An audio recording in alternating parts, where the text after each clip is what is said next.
Evcol. Midnight on the Rising Tide by Bobby Nash. Part 2. Crime novels and streaming vids would have you believe that being a private investigator is all glamour and danger, gunfights and explosions. Sure, those things happen, but they're not the norm. Normal routine in my line of work is investigating, not running or fighting, but watching, searching, thinking. Most of the time, it can be downright boring. Of course, after the times when people are actually shooting at you, the boring part is actually a welcome relief. Being shot at is no fun. Our first order of business was searching Chet Moore's quarters. Once we finished here, we would move on to Marion Blake's cabin and repeat the process. Hopefully, our cabin-tossing pals from earlier haven't beaten us to it. Just to be on the safe side, I had the captain assign a guard to stand post at the victim's cabin, just in case. Not much to it, huh, Morris? Economy class. All of the cabins on this deck are like this. Bed, toilet, TV. Most of the people who stay on this deck are rarely in their cabins anyway. Big-time gamblers usually get these cheaper cabins. They just sleep, shower, nap, and change clothes, then head right back to the casino. And I used to complain that my cabin was tiny. Compared to this, it's a mansion. What are you looking for? Clues, I guess. I won't really know until I see it. That doesn't sound very efficient. No, but that's how you run an investigation. Sadly, efficiency rarely factors into it. We follow the clues until they lead to the next. And how do you determine what's a clue and what isn't? Experience. I feel you rolling your eyes, Lieutenant. Don't worry. Believe it or not, I'm actually quite good at this. How long will this take? No idea. It takes as long as it takes. You got someplace else to be? No, it's just, well, that doesn't sound very... Efficient? No, not very efficient at all. But that's the job. I'm not holding you up, am I? I can handle this on my own if you need to go. My orders are to stay here as long as you need. Plus, we still have to check the other victim's cabin. Fair enough. Do me a favor and close the door, will you? May I ask why? We're starting to draw attention. Do you really want rumors about what's going on spreading through the ship? It might scare off some of your captain's guests. But... If you don't want to be in here, you can wait outside. I don't think so. Then shut the door. Thank you. Does this bed fold up? Yeah, there's a small couch under the bed. The bottom becomes the back. The latch is over there. Ah, got it. Well, hello there. What do we have here? What did you find? A clue. Be serious. I am. Suitcases. Yep. Suitcases. 2 of them. Why is that important? Everyone brings luggage aboard. Won't know until I open it. Stand back. You think it's dangerous? No, you're just crowding me. Anything? Well? You need to learn some patience, Lieutenant. This ain't like the movies. Real detectives have to look for clues. It takes time. Be patient. Well, look faster, will you? Nothing. What about the other one? I'm working on it. Just hold your... Whoa, is that... A suitcase full of money? It is indeed. That's a clue, right? You bet your epaulettes, Lieutenant. That's a clue. A big one, too. Not that I plan on telling him that. Lieutenant Morris might have been quote-unquote sent to help me with my investigation, but guys like him are usually tasked with wrapping things up quickly, quietly, and in a nice little bow. The captain doesn't want his ship disrupted, his guests disturbed. He has a vested interest in wrapping things up fast and quiet. My job is to find the truth. Truth takes time, and it's usually loud. What now? Do we take this to the captain? Not yet. But we've got evidence. Not enough, we don't. Not yet. But... No buts. We don't go to the captain until we have something conclusive to report. Right now, all we have is speculation and more questions. This is my investigation, Lieutenant. We're going to conduct it my way. Is that understood? Fine. I'm serious. Don't be screwing around with me. I said fine. Okay. So, what's our next move? Our? Okay, yours. What's your next move? Take me to Marion Blake's cabin. What about the suitcase full of money? Are you just gonna leave it here? Oh no, that's coming with me. Why? Because I'm fairly certain whoever killed the man who rented this cabin is probably looking for it. Wherever the money is, the killer will eventually show up. When he comes calling, I plan to be there to catch him. Until then, this money stays with me. But wouldn't it just be better to put it in the ship's safe? Now that sounds like a smart idea. Do I tell you how to do your job, Lieutenant? No, Then kindly stop trying to tell me how to do mine, okay? I'm just trying to help. I know. Now, if you'll kindly escort me to Marion Blake's cabin, that would be most helpful. What do you say? Can we do that? Fine. Follow me. Thank you. The trip from F deck to C deck took about 15 minutes. Normally, it would take longer thanks to the lines to board the lifts. Sometimes the wait can take up to 20 minutes alone just to board one. That's where having my own personal tour guide comes in handy. The crew has access to private service lifts, so they can get to areas in a hurry when needed. The cleaning and custodial crew also use them to move freely about the ship without inconveniencing the passengers. I know it won't last, but I could get used to traveling like this. Welcome to C deck. Which one's hers? Marion Blake's cabin is at the far end of the hall. Port side. C01. Oh, pricey. I hear the portside cabins have an incredible view. Yeah, I've heard that too. And she's got a corner suite. Yes, sir. This it? Yeah. If you'll kindly do the honors. Security override. Mars Omega 23. After you. Lights. Now this is more like it.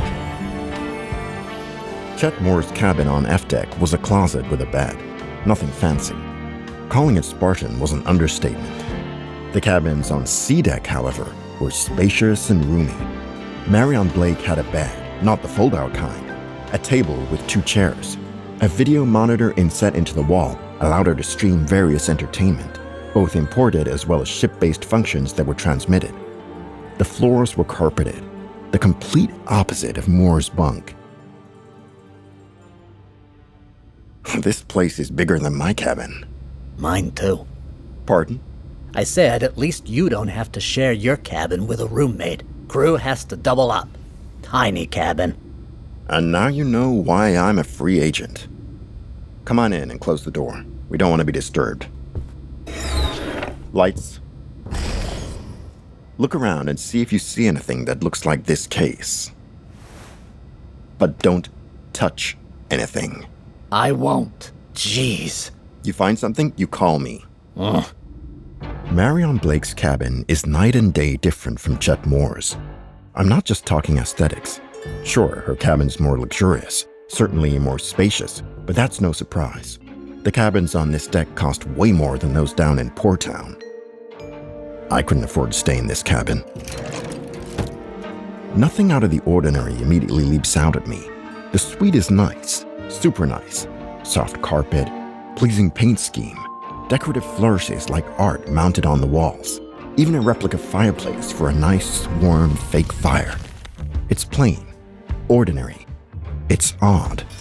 There's nothing here. Keep looking. Not that I would ever tell him this, but Morris is right. There's nothing overly interesting here. Unlike Chet Moore's luggage, none of Marion Blake's 4 suitcases contain so much as a spare credit chip, much less stacks of money. My he was running a game on her theory is looking better and better every minute. As shady as he seems, she appears to be exactly what she looked like, a tourist on vacation. At least on the surface. There's something off. I just can't quite put my finger on it. Well, hello. What do we have here? You find something? The real question is, how did Chet Moore and Marion Blake hook up? What was their connection? You mean besides being murdered together?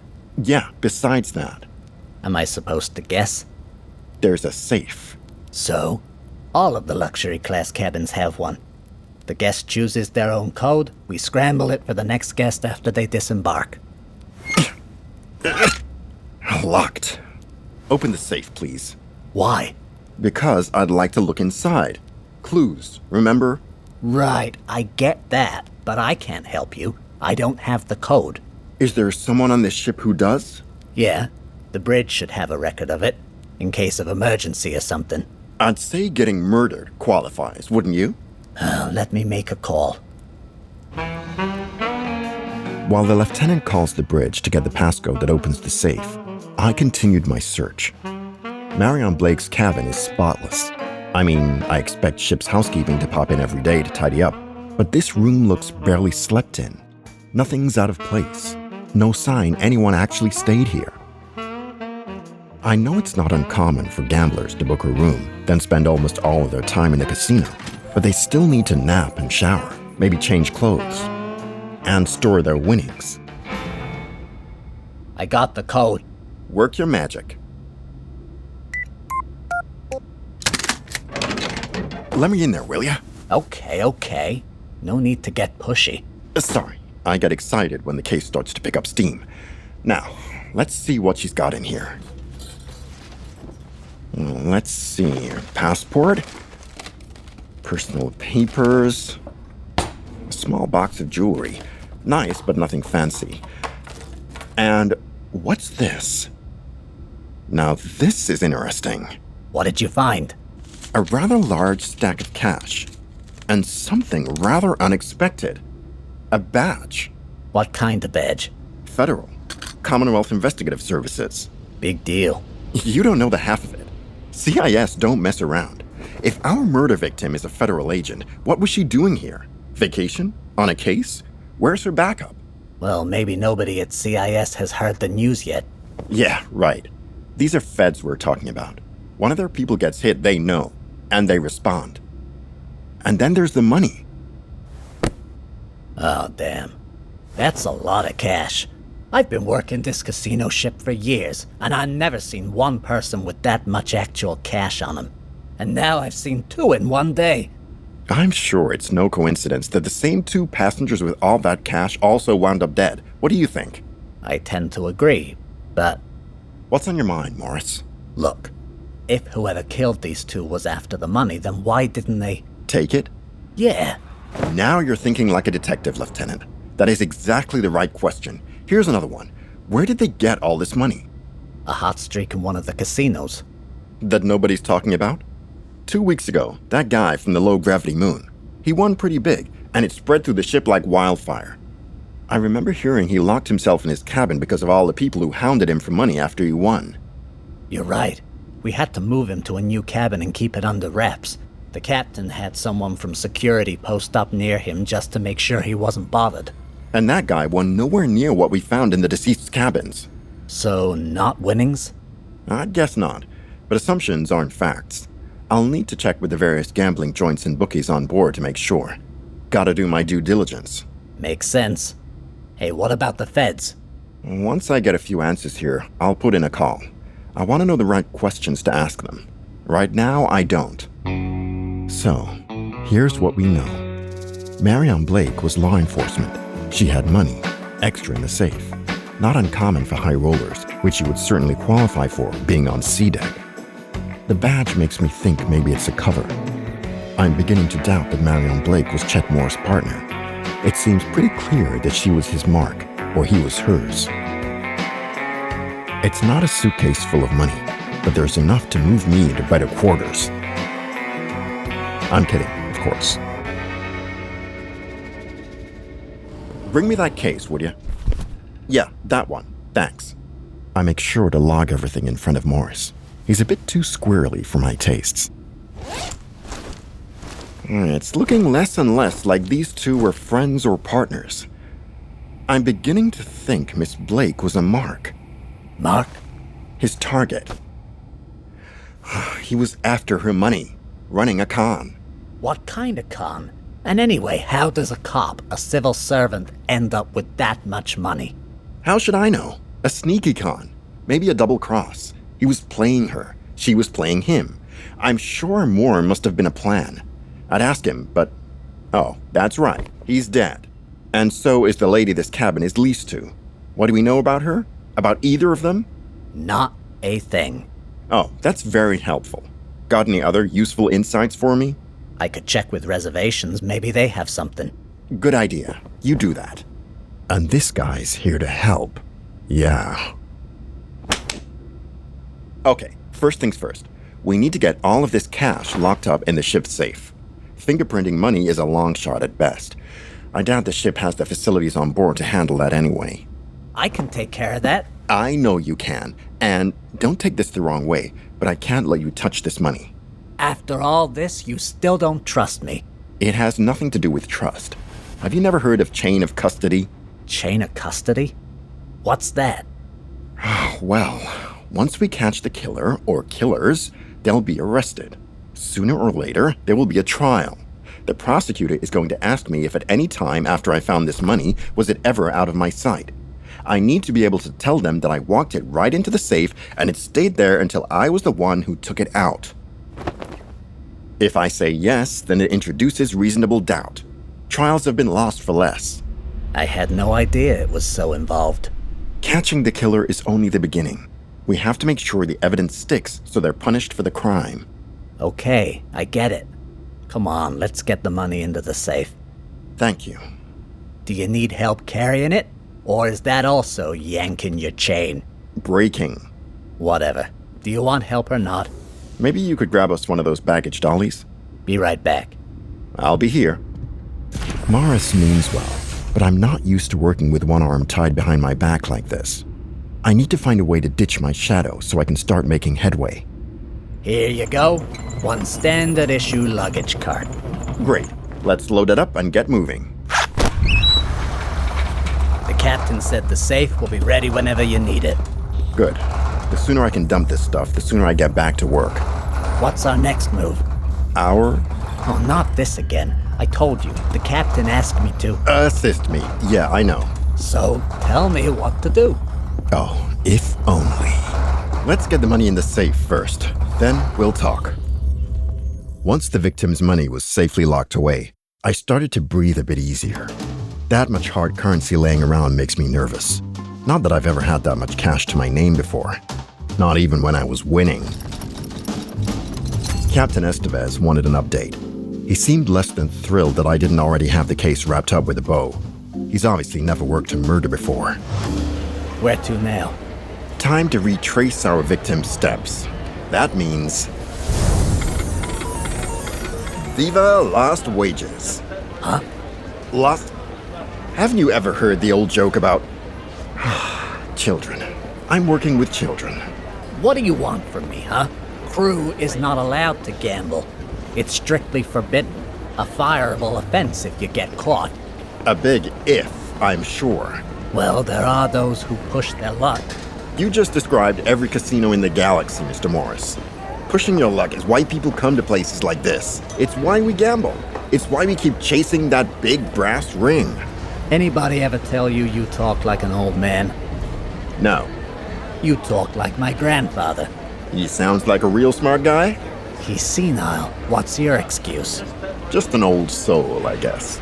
Uh-huh. You ever push your luck down here, Morris? Off the record, I have no interest in turning you into the captain or anything. You been here before? Once or twice. Oh, huh. I don't gamble.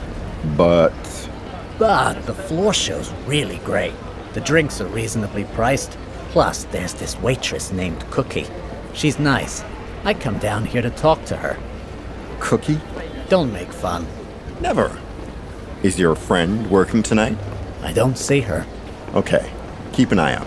For now, follow me. Where to? You want to know anything going on in a place like this? You talk to the bartender. Following your lead, boss. Don't be a wiseacre.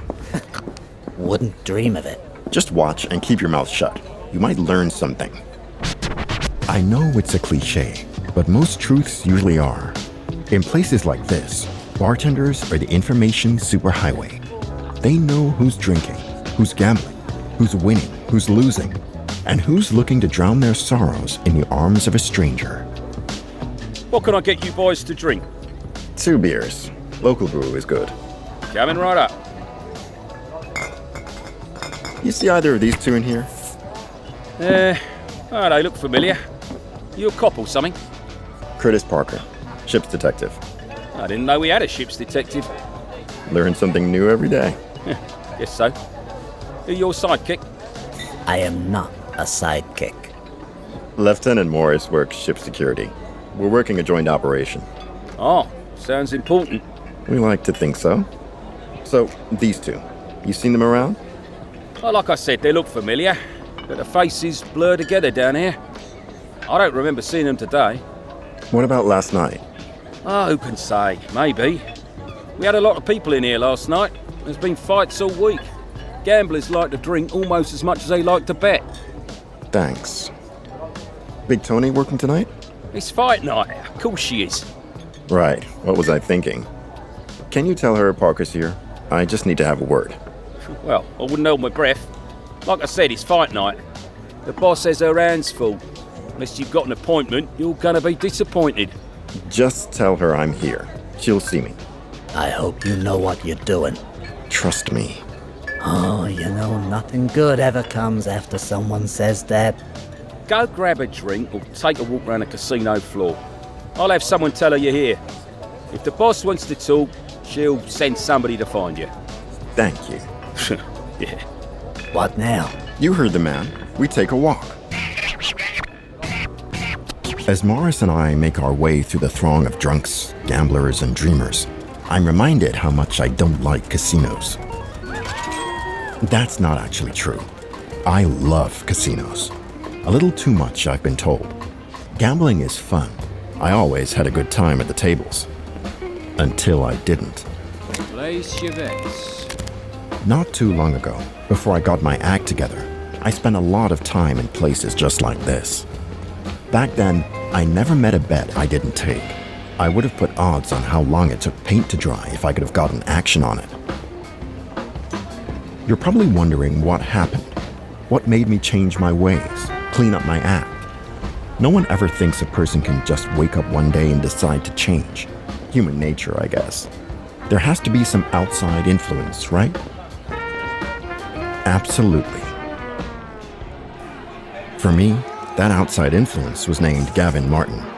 Old Gav was a great guy, fun as hell to hang with. Had his hands in everything. There wasn't any action going down he didn't know about. If you could bet on it, he could cover you. My kind of guy. Parker, welcome back, Pally. Where the hell you been? I've missed you. Just had to get a flush, Gav, and you know how it goes. Oh, I do indeed, brother, I do indeed. Never gamble what you can't afford to lose, I always say. Good advice. Not good enough, apparently. I take it you're here to pay up? Partly. Partly? What does that mean? I've got some of your money, Gav. I'll have the rest in a few days. How many days is a few days, Parker? You know the rules, Parker. You pay up, or you incur a penalty. What kind of penalty? A steep one. Yes, sir. I was a good little gambler. Until I lost. Big. Thankfully, my friend, good old Gav, took pity on me that day. It's like Big Tony said, you can't collect from a dead man. I can attest to that. Even with a broken leg and a busted up arm, I found a way to get him his money. That was the last time I placed a bet with old Gav. Are you Parker? Yeah. The boss is ready for you. Follow me.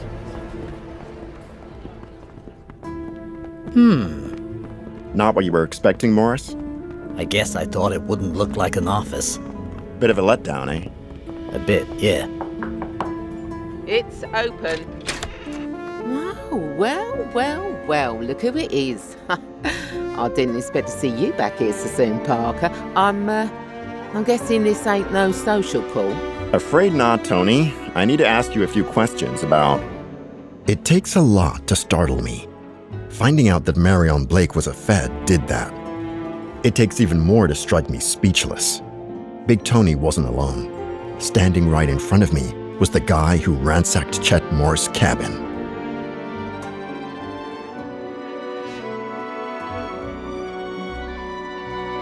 This was an Evcol Entertainment Clockwork Digital Studios original production, a part of the On Another Wavelength audio anthology series, featuring the voice talent of Samantha Boffin, Will Harrison-Wallace, Mitch Howell, Chris Machari, and Mark Stewart.